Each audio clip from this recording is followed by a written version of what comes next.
And welcome back, RosterWatch Nation. It's your friendly neighborhood trash man, and this is the Garbage Grab, where we often talk about players that are not spoken about on most other fantasy forums, players who are lesser known, players who are lesser celebrated, but that can help you win your fantasy leagues.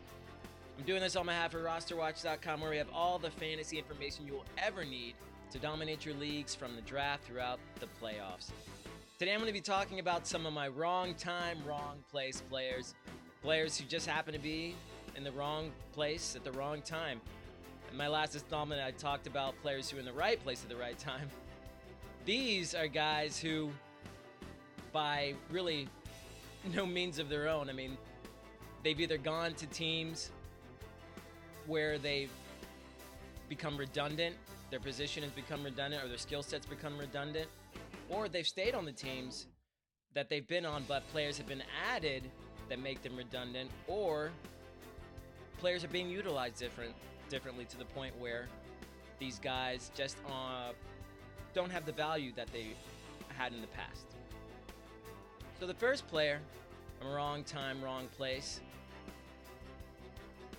is Chris Hogan, now of the Carolina Panthers. DJ Moore and Curtis Samuel have precedence over Hogan in an offense that is predicated on Christian McCaffrey.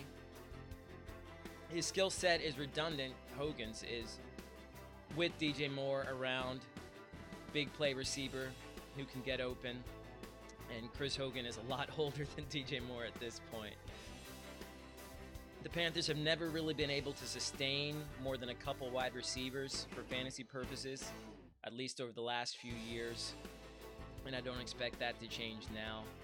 He's been a name that you've been able to rely on in the past for fairly consistent production, but I don't see that happening during his tenure in Carolina, as long as DJ Moore and Curtis Samuel are still young and talented. Next, wrong place, wrong time candidate is Rex Burkhead of the New England Patriots. Burkhead is arguably the fifth running back option in New England at this point. He's behind Sony Michel, the rookie Damian Harris out of Alabama, James White, and maybe even Brandon Bolden, who is used more often on special teams and is going to need to be active. I don't think Burkhead is necessarily going to be active on game days, unless they're, keeping five running backs active. He just isn't going to have the value he never really had the value that we thought we were going to have out of him last season. He was talked up a lot, and he was used fairly often, and he was potent when he was in, but he wasn't always healthy. And even being healthy now, he's still not on the top of the pecking order in New England, and I don't see him having the value that he's had in the past. He's just in the wrong place at the wrong time. Another wrong time, wrong place candidate, Nelson Agholor of the Eagles. The writing was on the wall whenever the Eagles drafted J.J. Arcega-Whiteside with the 57th pick of the draft in April. Arcega-Whiteside is a bigger slot receiver than Agholor. He's been bullying his defenders in camp. He's been making mismatches all over the field. He's just a player who can do what Agholor does, but he's bigger. He's more of a red zone target, and he can impose his will on his defenders.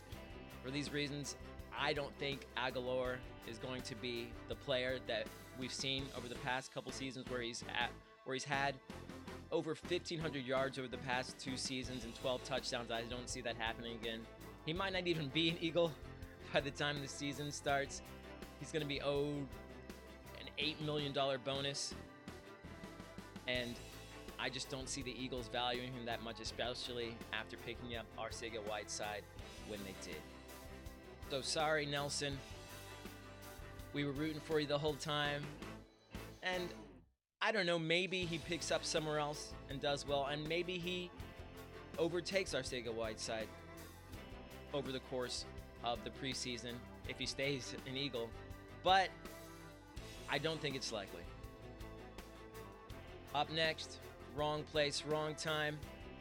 Derrick McKinnon of the 49ers.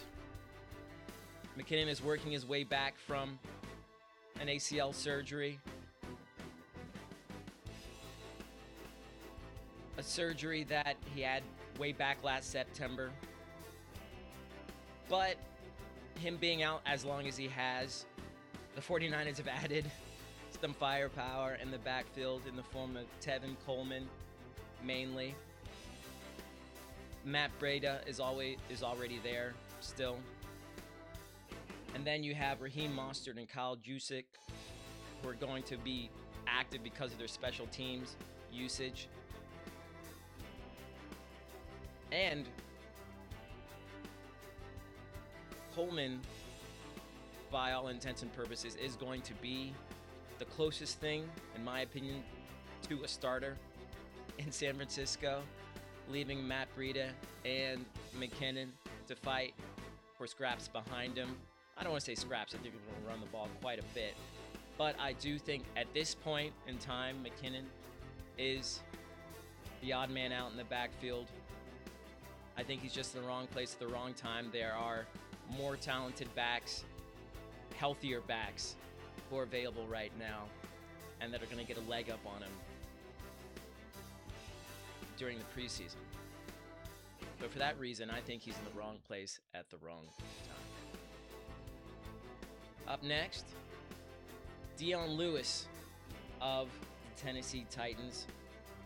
Lewis was a really integral part of the Titans offense, at least for the early goings of last season. He started to fade as the season went on, as the Titans suddenly realized that they had a bully of a back in Derrick Henry, something we've known for years. They finally gotten keen to it.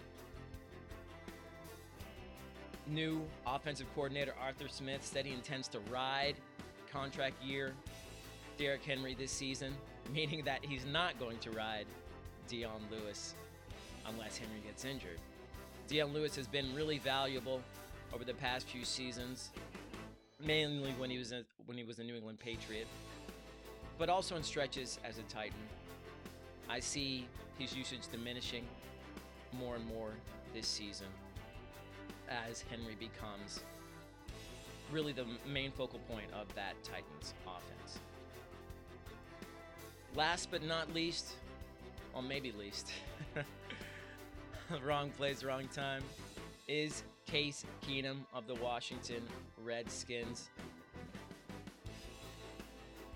I don't even know if Keenum is going to be playing over Colt McCoy. There's a very good chance that McCoy would be the starter over Keenum. And then, that's not to forget, number 15 overall pick in the draft this year, Dwayne Haskins, who a lot of people, including myself, think is going to take over the reins as the starter in Washington at some point in this season, maybe sooner than later. Case Keenum, he's had his highs and his lows. Last season, a little bit low, but you could still use him from time to time. Season before that, pretty high. But as a Redskin, I just don't think he's that much more talented than even Colt McCoy. And Colt McCoy's been there. And Dwayne Haskins, he's the new hotness there in Washington. I think he's going to surpass both of them. Don't rely on Case Keenum to be even your second quarterback in fantasy leagues, especially leagues where you have two quarterbacks. I think Haskins and even McCoy are potentially going to be more valuable now. Anyways, these are my wrong place, wrong time candidates in the NFL going into the season thus far. These were guys who, by either the means of them coming to teams where they become redundant, or staying on teams and players are added that make them redundant, or just other players are being utilized that make them redundant. Anyways, here's to fantasy success with or without these guys. I'm the garbage grab trash man on behalf of RosterWatch. Thanks for listening. Until then, be ready.